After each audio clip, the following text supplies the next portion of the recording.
மாவட்டத்தில் வசிக்கும் மனிதர்களுக்கு துரோகம் செய்வதை இடுக்கி மாவட்டத்தில் உள்ள சுற்றுச்சூழல் சங்கத்தின் லட்சியம் என்று சிபிஐ மாநில கவுன்சிலிங் உறுப்பினர் கே சிவராமன். இடுக்கி மாவட்டத்தின் எதிரிகளுடன் தான் டீன் குரியாக்கோஸ் இப்பொழுது சேர்ந்துள்ளதாகவும் சிவராமன் தெரிவித்தார்.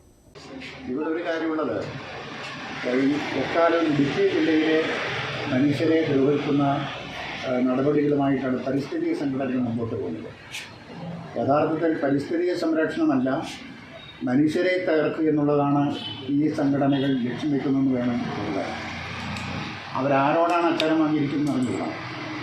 ഇടുക്കിയിലെ ജനങ്ങളുടെ നമ്പർ 1 ശത്രുവിൻ്റെ ഭാഗത്താണ് അവരെന്ന് പറയാതിരിക്കാൻ കഴിയില്ല.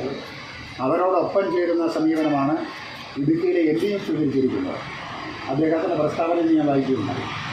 അദ്ദേഹം ഗവൺമെൻറ്റിനെ കുറിച്ച് പ്രക്ഷോഭാവിട്ട് ചെയ്യപ്പെടുന്നത്. എന്നാൽ നമ്മുടെ നാട്ടിൽ പട്ടയത്തിന് അർഹതയുള്ള കൃഷിക്കാർക്ക് പട്ടയം കിട്ടണം, ആ പട്ടയം കൊടുക്കുന്നതിന് തടസ്സമായി നിൽക്കുന്ന ഘടകങ്ങൾക്കെതിരെ ജില്ലയിലെ ജനങ്ങളെ ഒരുമിപ്പിക്കണം എന്ന നിലപാടെടുക്കേണ്ട എം പി ഏത് വിഷയം വരുമ്പോഴും ജനവിരുദ്ധമായ നിലപാട് സ്വീകരിക്കുന്നവരോടൊപ്പം ചേരുന്നു എന്നത് ദൗർഭാഗ്യകരമാണ്.